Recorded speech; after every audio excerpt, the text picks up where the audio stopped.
ये कहानी एक नॉवल पर आधारित है जिसमें एक इंसान के साथ विश्वासघात होता है और उसे एक ऐसी जेल भेजा जाता है जहां से आज तक कोई भी नहीं निकला।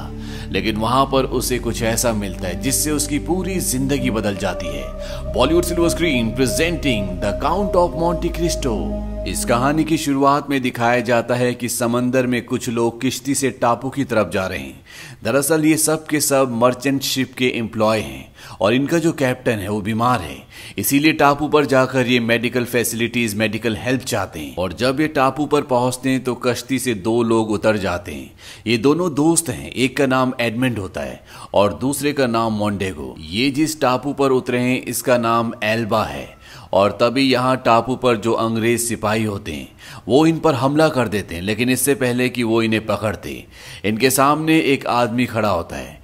ये नेपोलियन बोनापार्ट है जो कि एक फ्रेंच एम्परर है जिसे उसके पद से निकाल दिया गया है। और यहाँ पर अंग्रेजी सैनिक उसके आसपास रहते हैं ताकि वो किसी से मिल ना पाए, अपना संदेश किसी को पहुंचा ना पाए। वो इन दोनों को देखने के बाद ब्रिटिश सोल्जर्स से कहता है कि अगर तुम इन्हें मारना चाहो तो मार सकते हो, लेकिन ये मेरे आदमी नहीं है। और वो इनसे पूछता है कि तुम कौन हो। ये बताते हैं कि हम मर्चेंट शिप के एम्प्लॉय हैं, हमारे कैप्टन की तबीयत ठीक नहीं है, इसीलिए हम मेडिकल हेल्प के लिए यहाँ तक आए थे। और ये सारा सच जानने के बाद अंग्रेज सिपाही इन्हें कुछ नहीं कहते।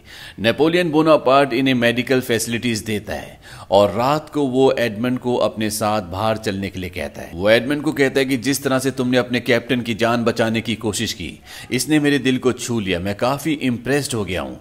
और वो उसे एक लेटर देता है और कहता है कि तुम्हें ये लेटर मिसियो क्लैरियन तक पहुंचाना होगा, वो खुद आकर तुमसे लेटर ले लेंगे, लेकिन इस लेटर के बारे में तुम किसी को मत बताना, अपने दोस्त को भी नहीं। लेकिन जब वो उसे लेटर दे रहे होते हैं तो एडमंड का दोस्त दूर खड़ा होकर सब कुछ देख रहा होता है। एडमंड वापस अपने कमरे में जाता है लेकिन वो अपने दोस्त को नहीं बताता कि उसे नेपोलियन बोनापार्ट ने कोई लेटर दिया है।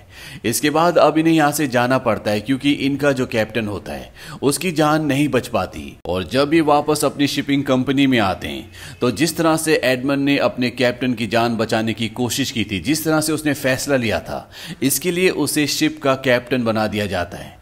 इससे वो बहुत खुश होता है और सीधा अपनी गर्लफ्रेंड मर्सिडीज के पास जाता है और उसे बताता है कि मुझे शिप का कैप्टन बना दिया गया और अब मैं तुमसे शादी कर लूंगा। यहाँ पर उसका दोस्त मोंडेगो भी होता है जो टापू पर उसके साथ था। मोंडेगो को भी मर्सिडीज से प्यार है। दरअसल ये तीनों के तीनों बचपन के दोस्त हैं, लेकिन मर्सिडीज एडमंड से प्यार करती है। और जब मोंडेगो को यह पता चलता है कि एडमंड को अब शिप का कैप्टन बना दिया गया है तो इस बात से उसे अंदर ही अंदर जलन होती है। और वो इसके बाद एक आदमी से मिलता है जो इन्हीं के शिप में इनके साथ काम करता है और ये आदमी भी एडमंड को पसंद नहीं करता। दरअसल इसे कैप्टन बनना चाहिए था लेकिन कैप्टन अब एडमंड को बना दिया गया है। ये आदमी मोंडेगो से पूछता है कि एडमंड तुम्हारा दोस्त कब बना। मोंडेगो कहता है कि वो दोस्ती का वादा तो करता है लेकिन फिर भी मुझसे चीजें छुपाता है। वो पूछता है कैसी चीजें। और इसके बाद दिखाया जाता है कि जब एडमंड अपने घर पर होता है तो उसे राजा के सिपाही वहां पर पकड़ने के लिए आते हैं और वो उसे पकड़कर मजिस्ट्रेट के पास ले जाते हैं। और मजिस्ट्रेट को पता होता है कि इसके पास कोई लेटर है जो उसे बोनापार्ट ने दिया है। एडमंड सब कुछ सच सच बता देता है। वो कहता है कि वो लेटर अभी भी मेरे पास है, मैंने किसी को नहीं दिया क्योंकि कोई लेटर मुझसे लेने के लिए आया ही नहीं। और वो लेटर वो मजिस्ट्रेट को दे देता है। मजिस्ट्रेट उस लेटर को पढ़ता है और एडमंड को बताता है कि इसमें नेपोलियन बोनापार्ट ने अंग्रेजी सिपाहियों की पोजीशन के बारे में ब्यौरा दिया है कि कौन सा सिपाही किस वक्त किस जगह पर रहता है, यानी कि ये उसके भागने का एक प्लान है। एडमंड कहता है कि इस बारे में मुझे कुछ नहीं पता, नेपोलियन ने मुझे कहा था कि इसमें ऐसा कुछ भी नहीं है और ना मैंने इस लेटर को कभी पढ़ा। मजिस्ट्रेट कहता है कि तुम्हारी आंखों में सच्चाई है, तुम जा सकते हो। और जब वो जा रहा होता है तभी मजिस्ट्रेट पूछता है क्या तुम्हें पता है कि ये लेटर कौन लेने आने वाला था। वो कहता है कि हाँ, मिसियो क्लैरियन। ये नाम सुनने के बाद मजिस्ट्रेट इस लेटर को जला देता है और वो एडमंड से पूछता है क्या तुमने इस लेटर के बारे में या मिसियो क्लैरियन के बारे में किसी को बताया। वो कहता है कि नहीं। मजिस्ट्रेट कहता है कि तुम्हें मेरी वजह से बहुत तकलीफ हुई, इसीलिए मेरे लोग तुम्हें बग्गी से घर छोड़ आएंगे। एडमंड उसकी बग्गी में बैठ जाता है और बग्गी को बाहर से लॉक कर दिया जाता है। एडमंड समझ जाता है कि उसे गिरफ्तार कर लिया गया है, लेकिन एडमंड यहाँ से भागने में कामयाब हो जाता है और वो सीधा अपने दोस्त मोंडेगो के पास जाता है और उससे बताता है कि जब हम टापू पर थे तो वहां पर मुझे नेपोलियन बोनापार्ट ने एक लेटर दिया था और वो लेटर उसके जासूस के लिए था। मैंने तुम्हें बात नहीं बताई। उसका दोस्त बोलता है कि ये बात मुझे पता थी। मैंने नेपोलियन बोनापार्ट को लेटर तुम्हें देते हुए देख लिया था और जब रात को तुम सो रहे थे तो मैंने उस लेटर को पढ़ लिया था और मैंने मजिस्ट्रेट को ये बात बताई है। एडमंड को कुछ भी समझ नहीं आता कि उसके सबसे करीबी दोस्त ने उसके साथ ऐसा क्यों किया। दरअसल उसने ऐसा इसलिए किया होता है क्योंकि वो उस लड़की जिसका नाम मर्सिडीज है, जो एडमंड की गर्लफ्रेंड है, उससे प्यार करता है और वो उसे हासिल करना चाहता है। एडमंड यहां से भागना चाहता है लेकिन मोंडेगो उसे तलवार की नोक पर यहां पर रोकने की कोशिश करता है। इन दोनों के बीच में तलवारबाजी होती है लेकिन एडमंड तलवारबाजी में इतना अच्छा नहीं होता, इसीलिए वो उससे हार जाता है। और अब यहां पर सिपाही भी आ जाते हैं। वो एडमंड को अपने साथ यहां से एक टापू पर ले जाते हैं। यहां पर एक जेल है जहां से आज तक कोई भी नहीं भागा और अब एडमंड को वार्डन के सामने पेश किया जाता है। एडमंड कहता है कि मैं बेगुनाह हूं। वार्डन कहता है कि हाँ मुझे पता है, अगर तुम गुनहगार होते तो तुम्हें यहाँ पर कभी भी नहीं लाया जाता, तुम्हें फ्रांस की किसी जेल में कैद कर दिया जाता। और इसके बाद वार्डन उसे बहुत बुरी तरह से मारता है। वो कहता है कि हर साल एक बार मैं प्रसाद अपने कैदियों को जरूर देता हूँ और उसके बाद उसे एक सेल के अंदर डाल दिया जाता है। यहाँ पर एक छोटी सी खिड़की है और एक लकड़ी का दरवाजा जो साल में सिर्फ एक ही बार खुलता है जब वार्डन अपने कैदियों को मारता है। धीरे धीरे वक्त बीतता है और आज एडमंड को इस जेल में जिसका नाम सेटू डी है पूरा 1 साल हो चुका है और वार्डन एक बार फिर आता है और वो एडमंड को बहुत बुरी तरह से मारता है। धीरे धीरे एडमंड की हिम्मत टूटना शुरू हो जाती है और वो अपनी जान लेने की कोशिश भी करता है लेकिन तभी वो दीवार पर देखता है जहां पर उसने लिखा होता है God will give me justice, यानी कि ईश्वर मुझे न्याय देगा। और वो ऐसा करने से रुक जाता है लेकिन जैसे जैसे समय का पहिया घूमता है उसका ईश्वर के ऊपर से विश्वास उठना शुरू हो जाता है। आज उसे इस कैद खाने में पूरे 4 साल हो चुके हैं और एक दिन जब वो अपने कैद खाने में पूरी तरह से बदहवास होता है तभी उसे लगता है कि जमीन के अंदर से कोई निकल रहा है और यहाँ से एक आदमी बाहर निकलता है। वो एडमंड को बताता है कि उसका नाम फिरिया है। उसे लगा था कि वो बाहर की तरफ सुरंग खोद रहा है। वो कहता है कि मैं यहाँ पर इस जेल में 11 सालों से हूँ और पिछले 5 सालों से मैं सुरंग खोद रहा हूँ। इसके बाद वो एडमंड को कहता है कि मैं तुम्हारे कंधों पर खड़ा होना चाहता हूँ और वो उसके कंधों पर खड़ा होकर खिड़की से बाहर देखता है। वो आसमान को देखता है, इससे उसे बहुत खुशी होती है। वो एडमंड को कहता है कि आज 11 सालों के बाद मैंने आसमान देखा है और अब वो एडमंड को जिस सुरंग से खुद आया था उसी सुरंग से अपनी सेल में ले जाता है और एडमंड को कहता है कि मैंने गलत दिशा में सुरंग खोदी लेकिन अब मुझे पता है कि सही दिशा किस तरफ है और हम दो भी हैं, हम दोनों मिलकर सुरंग खोदेंगे और 8 सालों में हम बाहर जाने का रास्ता निकाल लेंगे। यानी कि इन्हें सुरंग खोदने में पूरे 8 साल लगेंगे और एडमंड को ऑलरेडी यहाँ पर 7 साल हो चुके हैं। एडमंड उसकी बात पर हंसता है। फेरिया उसे कहता है कि अगर तुम मेरी मदद करोगे तो बदले में मैं तुम्हें एक बेशकीमती चीज दूंगा। जो भी मैंने जिंदगी में सीखा है, साइंस, फिलॉसफी, इकोनॉमिक्स, मैथमेटिक्स, वो सब कुछ मैं तुम्हें सिखाऊंगा। और एडमंड अब उसकी हेल्प करने के लिए तैयार हो जाता है। यहाँ पर वो एडमंड को तलवारबाजी करना भी सिखाता है क्योंकि वो तलवारबाजी में बहुत माहिर होता है।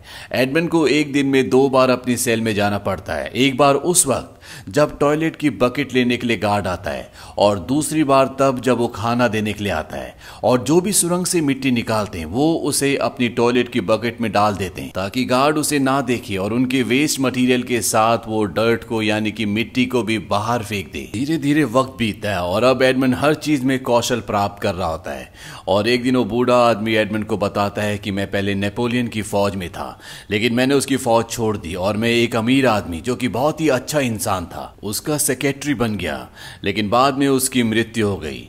लोगों का मानना था कि उसके पास बहुत बड़ा खजाना है जो उसने छुपा रखा है और नेपोलियन उस खजाने को चाहता था, इसीलिए मुझे पकड़ लिया गया। वो मुझसे खजाने का राज पूछने लगे लेकिन मैं किसी खजाने के बारे में कुछ भी नहीं जानता था और तब से मैं यहाँ इस जेल में हूँ। एडमंड भी उसे अपनी कहानी बताता है। वो कहता है कि पहले मजिस्ट्रेट विल्फोर्ड ने मुझे सारे इल्जामों से बरी कर दिया था लेकिन बाद में उसने मुझे गिरफ्तार करवा दिया। फेरिया कहता है कि उसने अपना फैसला बदला, इसके पीछे जरूर कोई कारण होगा।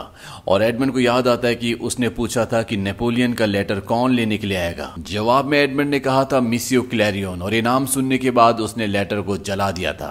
फेरिया कहता है कि अजीब बात है, देश के खिलाफ विद्रोह के इतने बड़े सबूत को मजिस्ट्रेट ने जला दिया, जरूर इसके पीछे कोई ना कोई वजह होगी। और यहाँ पे एडमंड पूरी बात समझ जाता है। दरअसल जो आदमी लेटर लेने के लिए आने वाला होता है वो मजिस्ट्रेट का पिता होता है, जो कभी नेपोलियन की फौज में कर्नल था। और अगर उसके पिता के ऊपर देशद्रोह का आरोप लगता तो उसकी भी नौकरी चली जाती, उसके ऊपर भी देशद्रोह का आरोप लगता और उसे भी सजा होती। वो अपने आप को बचा रहा था। अब एडमंड को पूरी कहानी समझ में आ जाती है और धीरे धीरे ये सुरंग खोदते खोदते एक दिन एक पेड़ की जड़ तक पहुंच जाते हैं, यानी कि ये बाहर तक पहुंच गए। अब बस इन्हें ऊपर की तरफ सुरंग खोदनी है, जिसमें कुछ ही हफ्ते लगेंगे। एडमंड कहता है कि मैं भी छेनी लेकर आता हूं। और जब वो सुरंग से थोड़ा सा बाहर की तरफ निकलता है तभी सुरंग से ऊपर मिट्टी गिरना शुरू हो जाती है। और इससे पहले कि फेरिया वहां से बाहर निकलता उसके ऊपर बहुत सारे पत्थर गिर जाते हैं। एडमंड उसे सुरंग से बाहर ले आता है और अब फेरिया अपनी जिंदगी की आखिरी सांसें ले रहा है। वो मरने से पहले एडमंड को कहता है कि मैंने खजाने के बारे में तुम्हें गलत बताया था, मुझे खजाने के बारे में पता है। वो उसे खजाने का एक नक्शा देता है और कहता है कि इटालियन कोस्ट पर एक टापू है जिसका नाम है मोंटी क्रिस्टो, वहां पर जाना और इस नक्शे की मदद से तुम खजाने तक पहुंच जाओगे। इस खजाने को तुम लोगों की भलाई के लिए, अच्छाई के लिए इस्तेमाल करना। एडमंड कहता है कि अब मैं यहाँ से कभी नहीं निकल सकता, सुरंग पूरी तरह से बंद हो चुकी है। फेरिया कहता है कि कोशिश करते रहना। और इसके बाद उसकी मृत्यु हो जाती है। और तभी यहाँ पर गार्ड्स भी आ जाते हैं और गार्ड्स को पता चल जाता है कि फेरिया की मृत्यु हो चुकी है। वो अंदर आते हैं और उस वक्त एडमंड उसी सेल में पत्थर के नीचे जहां पर वो सुरंग खोदते थे वहां पर छुपा होता है। सेल के अंदर गार्ड्स फेरिया की बॉडी को एक कवर के अंदर लपेटकर वार्डन को बुलाने के लिए चले जाते हैं। वार्डन यहां पर आता है और वो फेरिया की बॉडी को उठाकर यहां से ले जाते हैं। दरअसल यहां पर मरने वालों की बॉडी को जंजीरों में बांधकर लोहे के साथ ताला लगाकर समंदर में फेंक दिया जाता है। गार्ड्स कहते हैं कि 3 की गिनती में हम इसे समंदर में फेंकेंगे। और जैसे ही वो 3 बोलने वाले होते हैं उस कवर के अंदर से एक हाथ निकलता है, क्योंकि उसके अंदर फेरिया नहीं बल्कि एडमंड होता है। एडमंड ने फेरिया की बॉडी अपनी सेल के अंदर रख दी होती है और खुद इस कवर के अंदर आ गया होता है। और एडमंड हाथ निकालकर वार्डन के पास जो चाबी होती है उसे खींच लेता है। वार्डन भी समंदर में गिर जाता है। एडमंड अपने ताले खोलकर, जंजीरें खोलकर ऊपर आ जाता है और इससे पहले कि वार्डन यहां से भागता, जो उस पर बहुत जुल्म करता था, वो उसे यहीं समंदर में मार देता है और खुद यहां से तैरता हुआ एक दूसरे टापू पर पहुंच जाता है। वहां पहुंचकर वो बहुत खुश होता है क्योंकि आज कई सालों के बाद उसने पहली बार आजादी की सांस ली है। और तभी वो देखता है कि वहां पर बहुत सारे लोग बैठे होते हैं, ये सब के सब लुटेरे होते हैं, तो यहाँ पर अपने एक साथी को मारने के लिए आए होते हैं जिसने उन्हें धोखा दिया था। लेकिन उसके कुछ साथी चाहते हैं कि उसे ना मारा जाए, इसीलिए यहाँ पर जो इनका लीडर होता है वो कोई फैसला नहीं कर पा रहा होता।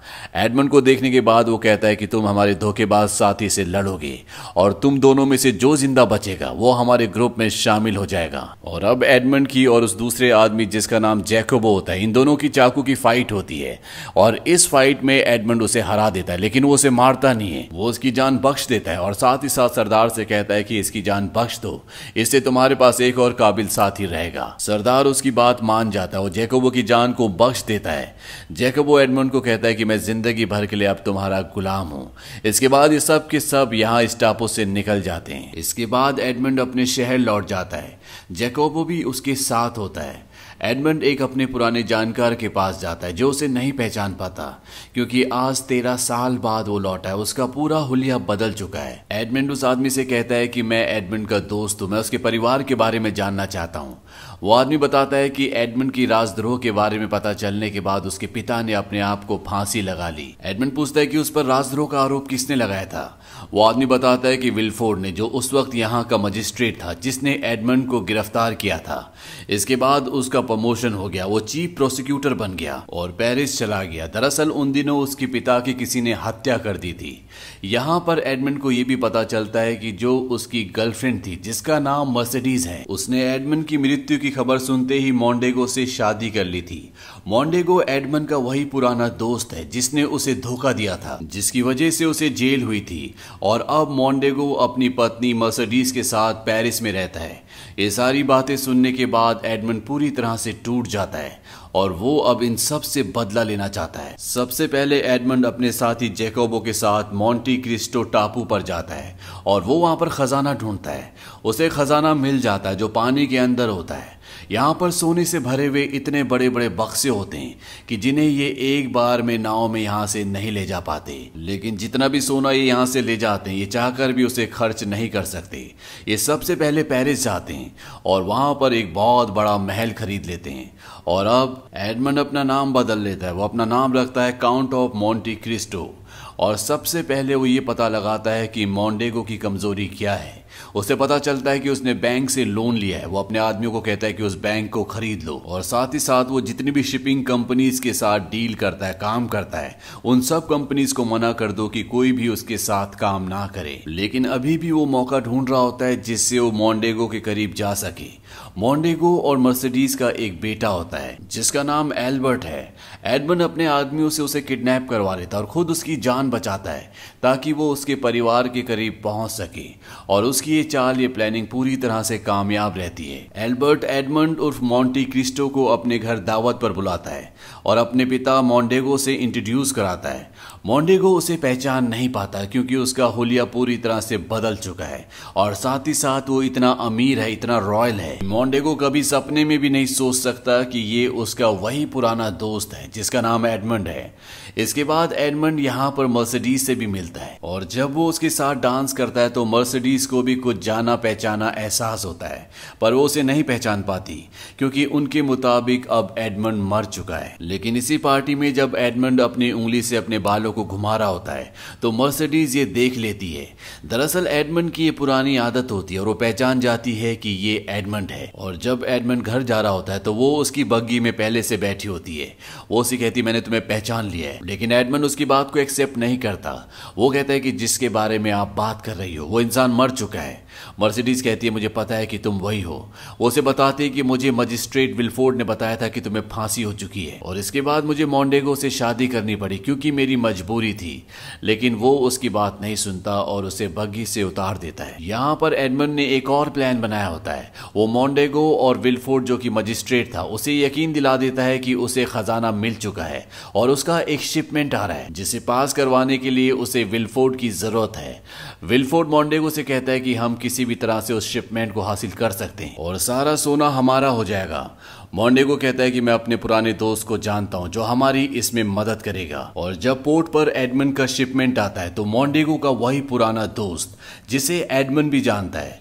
दरअसल आज से कई साल पहले एडमंड को इसी के बदले शिप का कैप्टन बनाया गया था जिस वजह से जेलस हो गया था और इसने एडमंड को फंसाने में मोंडेगो का पूरा पूरा साथ दिया था।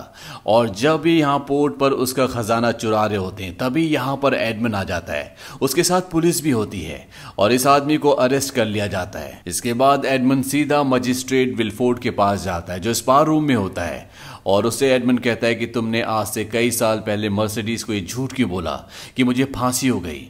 विल्फोर्ड को कुछ भी समझ में नहीं आता। एडमंड उसे कहता है कि तुमने ऐसा इसलिए किया था कि मोंडेगो की और मर्सिडीज की शादी हो जाए। तुम दोनों ने एक सौदा किया था। तुम अपने पिता से परेशान थे क्योंकि वो नेपोलियन के वफादार थे, वो उनका साथ देना चाहते थे और तुम्हें इस बात का डर था, इसीलिए तुमने मोंडेगो को अपने पिता को मारने के लिए कहा और उसने तुम्हारे पिता का कत्ल कर दिया। विल्फोर्ड कहता है कि सच है लेकिन तुम कभी इसे साबित नहीं कर पाओगे और ना ही मोंडेगो कभी इस बात को एक्सेप्ट करेगा। एडमंड कहता है कि हाँ वो तो नहीं करेगा लेकिन तुमने कर लिया। और तभी धुएं के पीछे से पुलिस आती है और वो विल्फोर्ड को उसके पिता की हत्या की साजिश में गिरफ्तार कर लेती है। वहीं अब मोंडेगो इस शहर से भागना चाहता है क्योंकि उसके ऊपर कर्जा है, उसके ऊपर धोखेधड़ी के कई सारे मामले हैं और साथ ही साथ अब उसके ऊपर खून का भी इल्जाम है। और वो मर्सिडीज को भी अपने साथ चलने के लिए कहता है। मर्सिडीज कहती है कि नहीं मैं तुम्हारे साथ नहीं आऊंगी। वो कहता है ठीक है तुम मत आओ, मैं और मेरा बेटा यहाँ से चले जाएंगे। मर्सिडीज कहती है कि वो तुम्हारा बेटा नहीं है, वो एडमंड का बेटा है और एक यही कारण था कि एडमंड की मौत की खबर के बाद मैं तुमसे शादी करने के लिए तैयार हो गई। इस बात से उसे बहुत गुस्सा आता है और वो यहाँ से निकल जाता है। वो सीधा उस जगह जाता है जहां पर इन्होंने एडमंड का खजाना चोरी करके छुपाया है। लेकिन जब वो बक्से खोलता है तो उसके अंदर मिट्टी के अलावा कुछ भी नहीं होता और अब एडमंड यहाँ पर आ जाता है। वो अपने असली रूप में आता है। मोंडेगो कहता है तो तुम जिंदा हो।